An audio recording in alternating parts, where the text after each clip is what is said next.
Sir, একটা parcel আসছে।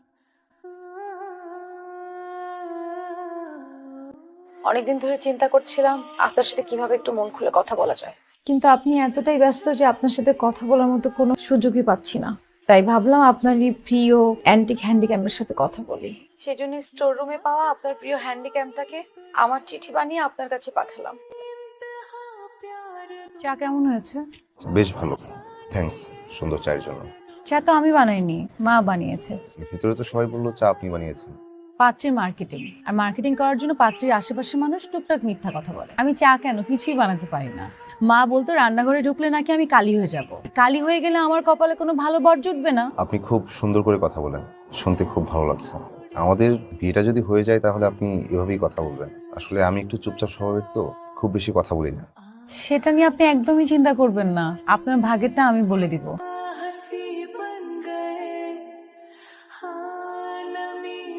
একটা মেয়ে মানুষের জীবনের সবচাইতে বড় পরীক্ষা মনে হয় বিয়ের পর দিন সকালবেলা রান্নাঘরে যাওয়া।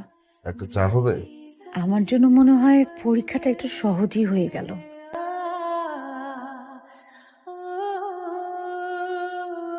বাহ, তুমি তো প্রথমবারই পাস। আমার যে কি নার্ভাস লাগছিল। আপনি চা যেই পছন্দ করেন, আমার হাতে চা আবার খেতে পারবেন কিনা। বেশ ভালো হয়েছে। এই চাটা আমার কাছে প্রথম প্রেমিকার মতো। চা যদি প্রথম প্রেমিকা হয় তাহলে আমি কত নাম্বার? তোমার তো কোনো নাম্বার হয় না। আমার জীবনের ভালোবাসার সমাপ্তি তুমি। জীবনের শেষ মুহূর্তটাও আমি তোমার সাথে কাটাতে চাই। হ্যালো। আপনাকে জন্মদিনের অনেক অনেক শুভেচ্ছা। থ্যাঙ্কস রোদেলা। ওয়েলকাম। প্রথমে থ্যাঙ্কস হবে না, ট্রিট চাই, ট্রিট। কি খাবে বলো, আমি অনলাইনে অর্ডার করে দিচ্ছি। অনলাইনে যদি ট্রিট নিতে হতো তাহলে তো আমি নিজেই অর্ডার করে খেতে পারতাম। আপনি কবে একটু রোমান্টিক হবেন বলেন তো? আজকে আমরা বাইরে কোথাও ডিনার করবো, ওকে?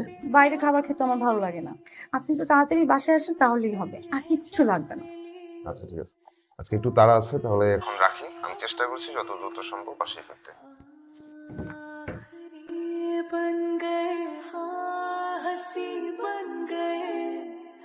এই তো মা, রুম গুছাচ্ছি।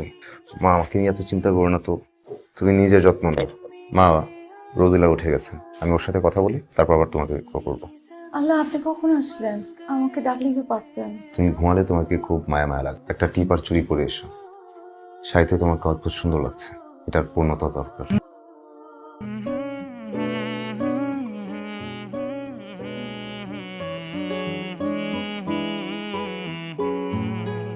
মেয়েরা তার বরের জন্য শাড়ি পরতে পছন্দ করে। সব মেয়েরাই পড়ে, কিন্তু সব মেয়েরা তো এই ব্যাপারটাকে স্পেশাল ফিল করাতে পারে না। এই যেমন ধরো আমি, আমাকে যদি ভালোবাসার পরীক্ষা দিতে বলো, সেই পরীক্ষায় আমি কত পাবো? শূন্য। আমি কত পাবো? 10-8। 10-এ 10 না কেন? 10-10 পেলে তো পারফেক্ট। তখন তুমি যে ছেলে মানুষ শুরু করো, আমি বিরক্ত হয়ে যাব। তাই তুমি 10-10 না। সবকিছুর যে এত কঠিন কঠিন ব্যাখ্যা দেন, আপনার দম বন্ধ লাগে না? দম বন্ধ লাগে না, কারণ আমার জীবন দেখার ধরনটা এরকম। আর আমি যে জীবনের সবকিছু এত হালকাভাবে দেখি, সেটা কি ভুল? তুমি জীবনকে যেভাবে দেখো, সেভাবে যদি তুমি হ্যাপি থাকো, তাহলে তোমার জায়গা থেকে তুমি রাইট। চা ভালো হয়েছে, চায়ে তুমি 10-10।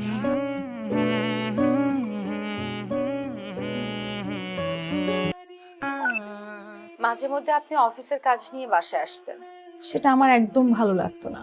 সেই কাজের মধ্যে আমি মাঝে মধ্যে আপনার জন্য চা বানিয়ে আনতাম। সেই চা না খেয়ে আপনি এক মনে কাজ করতেই থাকতেন। আবার আমি দ্বিতীয়বার চা নিয়ে আসি, সেটাও আপনি খেতেন না। বারবার আমি চা নিয়ে আসতাম, এটা আমার সমস্যা না, কিন্তু আমি আপনার জন্য, আপনার ভালো লাগার জন্য কি কি করতাম সেটা আপনি একটাবারও দেখতেন না। কি করছো তুমি? আপনার জন্য মাফলার বুনছি। 2 দিন পর আমাদের অ্যানিভার্সারি না, আপনাকে গিফট করব। গুড। তুমি কি গিফট চাও? মাঝে মধ্যে আপনার সাথে কথা বললে মনে হয় আমি একটা টিচারের সাথে কথা বলছি। তাহলে কিভাবে কথা বললে বা কি করলে মনে হবে আমি টিচারের মতো কথা বলছি না? আচ্ছা, আপনি কি পারেন না মাঝে মধ্যে আমাকে সারপ্রাইজ করতে? আমার কাছ থেকে অনেক বেশি সারপ্রাইজ আশা করো না, তাহলে নিজেই সারপ্রাইজ হয়ে যাবে। এর চাইতে যখন যা ইচ্ছে হয়, যা মন চায় আমাকে বলবা, আমি আমার সামর্থ্য অনুযায়ী চেষ্টা করবো।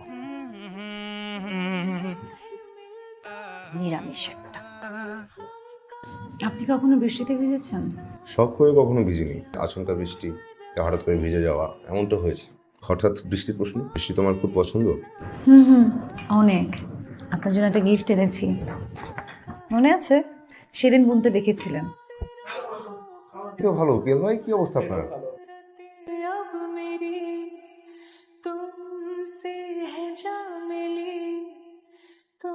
রাতে সেলাই করতে হয় না, চোখ খারাপ করবে। চোখের মাথা তো অনেক আগে খেয়ে বসে আছি, এই জন্যই শুয়ে সুতা আটকাতে পারছি না। তোমার চোখে প্রবলেম হচ্ছে? বিয়ের 2 মাস আগে ডক্টর চশমা দিয়েছিল, পরেও ছিলাম কিছুদিন, পরে পড়া বন্ধ করে দিয়েছি। ঠিক আছে, কাল চোখের ডাক্তারের কাছে নিয়ে যাব। কোনো ডাক্তারের কাছে যেতে হবে না আমার, এই হালকা ঘোলাটে ঘোলাটে ভাব ভালোই লাগছে আমার। আচ্ছা শোনেন,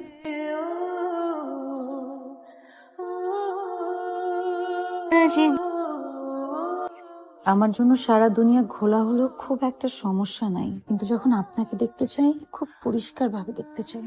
আমার আপনার চাওয়া পাওয়ার যোগসূত্রটা বড়ই অদ্ভুত।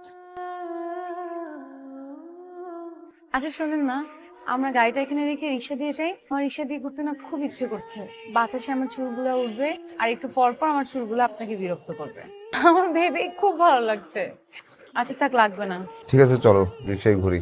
না, আপনি বিরক্ত হয়ে বলছেন। ধুর, তোমাকে রিক্সায় ঘুরতে হবে না, গাড়িতে উঠাও, বাসায় নামিয়ে দিয়ে আমি অফিসে যাবো। না না না, আমি মোটেও বিরক্ত হয়ে বলেন নাই। চল রিক্সা দিয়ে যাই। এই রিক্সা, এতে পরিয়ে দেবেন আমাকে? এই ফুলে তোমাকে সুন্দর লাগছে। ফুল ছাড়া সুন্দর লাগে না? অবশ্যই লাগে। দেখে ভদ্রলোক মনে হইতেছে, ভালো ভালো সবকিছু দিয়ে দিবে। আচ্ছা আচ্ছা, থামো। আমি আপনি ছুরি ধরছেন কেন? হ্যাঁ, কেন অনেকখানি কেটে গেছে, চলো হসপিটালে যাই। আর ঢং করতে হবে না, বারবার বলছিলাম তো চলো বাসায় যাই, আর ঘুরতে হবে না। এসব তো আমার জন্য। এই মামা, কোথায় আপনি? আসেন। আমার সকল ভালো লাগাতে আপনি, আর খারাপ লাগাতেও আপনি। আজকে আপনার সাথে রিক্সায় ঘুরতে যাওয়াটা যে আমার জন্য কতটা আনন্দের ছিল তা আপনাকে আর কখনোই বলা হবে না। তারপরও যা ঘটে গেল তা এখনো আমার কাছে অনেক দুঃস্বপ্নের মতো। তারপর আপনি যখন আমাকে বকা দিলেন তখন আমার ভীষণ কান্না পাচ্ছিল।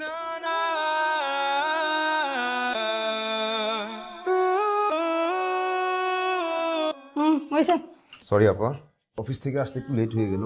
দুলা ভাই কেমন আছেন? তোর দুলাভাই তো ভালোই থাকবে, তার কপাল কি তোর মতন? তুই আমার স্বাস্থ্য ভাই হইলো, তোর সবসময় আমি নিজের ছোট ভাইয়ের মতো দেখছি। তোর কপালেও যে এরকম খারাপ বউ জুটবে চিন্তাও করতে পারিনি। আপা খাও তো, আমরা পরে কথা বলবো। এইসব নিয়ে পরে কথা বলে তো লাভ নাই। সব কাজিন গুলোর বউ পড়ছে খারাপ, তোর এই সুন্দর বউ দেখে মনে করছিলাম এবার মনে হয় ফাড়াটা কাটলো, কিন্তু আইসা কি শুনি ছিনতাইকারী ধরছে, তার সব পূরণ করতে যাইয়া। তোমার কি কোনো আক্কেল পছন্দ নেই? নিজেদের প্রাইভেট কার থাকতে রিক্সা করে ঘুরতে যাওয়ার কি দরকার? এসব ফকির সঙ্গে আসে করতেই গা। তুমি একটু বেশি বলে ফেলছো না? আমাকে নিয়ে তোমাদের এত দুঃখ কষ্ট উদয় হওয়ার দরকার নেই। আপা আপনাকে মাছ দিন। না রে বোন, থাক, আমার রুচি মরে গেছে। আমার ভাই তো আর আমার নাই, সে তো এখন স্বামী হয়ে গেছে। রোদেলার মন খারাপ করো না, তুমি তো জানোই উনি একটু এরকমই। কেন জানি মনে হচ্ছে আমরা একসাথে থেকেও আমরা একসাথে নেই। আমার 1 কাপ চায়ের বন্ধুত্ব বাকির খাতায় তোলা রইল। আপনি থাকেন আপনার ব্যস্ততা নিয়ে, আমার অভিমান আপনার ভাঙাতে আসতে হবে না। আমি বাবার বাড়িতে চলে যাচ্ছি। রোদেলা, তুমি এমন পাগল কেন? তুমি ভালোবাসি কথাটা সারাদিন খুব সহজে বলতে পারো, কিন্তু আমি যে নীরব প্রেমিক।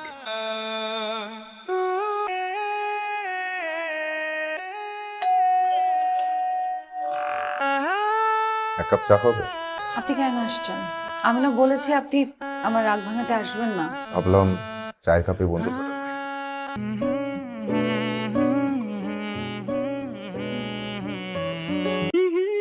গাড়ি কোথায়? গাড়ি বের করেন। আজ গাড়ি নিয়ে আসিনি, আজকে আমরা রিক্সায় করে ঘুরবো। তোমার চুলগুলো বাতাসে উড়বে আর আমাকে বারবার বিরক্ত করবে। তারপর যদি আবার ছিনতাইকারী আসে তখন তো। আর যদি আমাদের ছিনতাইকারী ধরে, আমরা এটা সুন্দর মোমেন্ট হিসেবে স্মৃতিতে রেখে দিব।